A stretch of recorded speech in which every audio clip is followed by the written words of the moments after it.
இன்றைக்கி நம்ம chicken gravy எப்படி செய்யலான்றதை பார்க்கலாங்க.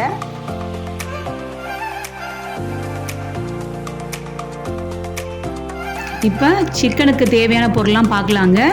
ஃபஸ்ட்டு வந்துட்டு மஞ்சள் தூள், மிளகுத்தூள், கரம் மசாலா, கார மிளகாய்த்தூள், குழம்பு மிளகாய்த்தூள், சிக்கன் 65 மசாலா, சீரகத்தூள், மல்லித்தூள். சிக்கன் 3/4 கிலோ, 2 வெங்காயம், 2 தக்காளி பொடியாக கட் பண்ணி வச்சுருக்கேன், சோம்பு, கருவேப்பிலை, இஞ்சி பூண்டு விழுது, நல்லெண்ணெய், கொத்தமல்லி. கடாயில் நல்லெண்ணெய் ஊற்றிக்கலாங்க. 1 ஸ்பூன் பெருஞ்சீரகம் சேர்த்துக்கலாம். பொரியட்டும். கருவேப்பிலை கொஞ்சம் சேர்த்துக்கலாங்க.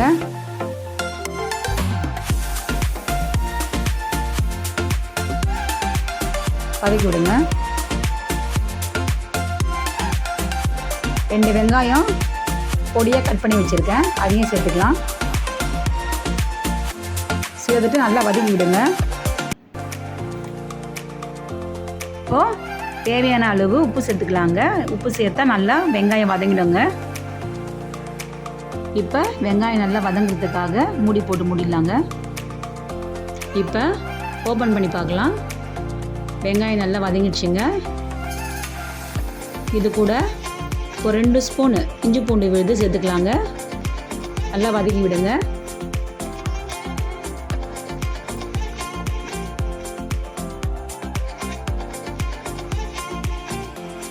இப்போ நல்லா வதங்கிடுச்சு. நம்ம இது கூடவே தக்காளி பழம் போட்டு வதக்கிக்கலாம்.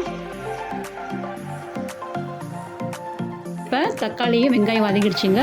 அது கூடவே சிக்கனை போட்டு நல்லா வதக்கலாம். சிக்கனில் இருக்கிற தண்ணியை வந்து நல்லா வடித்து போடுங்க. ஏன்னா சிக்கனில் அதுவே தண்ணி விடும். இப்போ எல்லாத்தையும் சேர்த்து நல்லா கிளறி விடுங்க.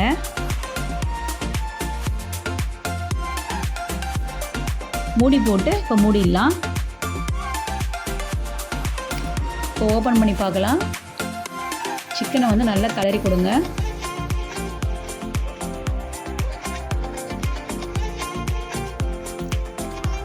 கொஞ்சமாக மஞ்சள் தூள் சேர்த்துக்கலாம்.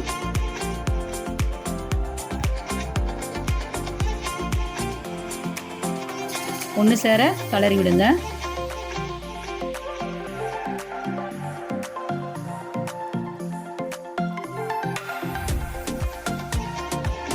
இப்போ இதை கொஞ்சம் மூடி போட்டு மூடி வைக்கலாம்.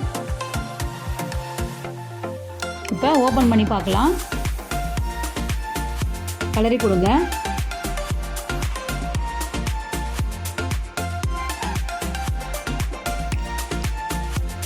இப்போ எல்லா மசாலாவே சேர்த்துக்கலாம். நல்லா கிளறி விடுங்க. இந்த பச்சை ஸ்மெல்லாம் போகணும், அது வரைக்கும் கிண்டி விடுங்க.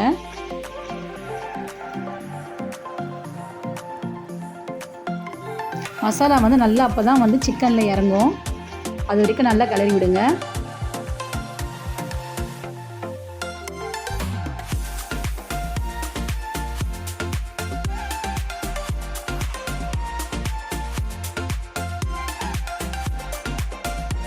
நான் இப்போ தண்ணி சேர்த்துக்கிறேன்.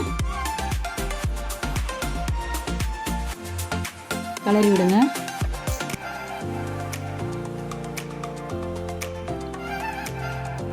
இப்போ இன்னும் கொஞ்சம் தண்ணி ஊற்றிக்கலாம்.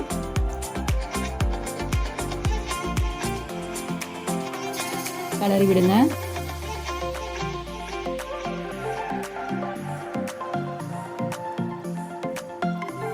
இப்போ நம்ம உப்பு கரெக்டாக இருக்குன்னு செக் பண்ணிக்கலாம். கரெக்டாக இருக்குது.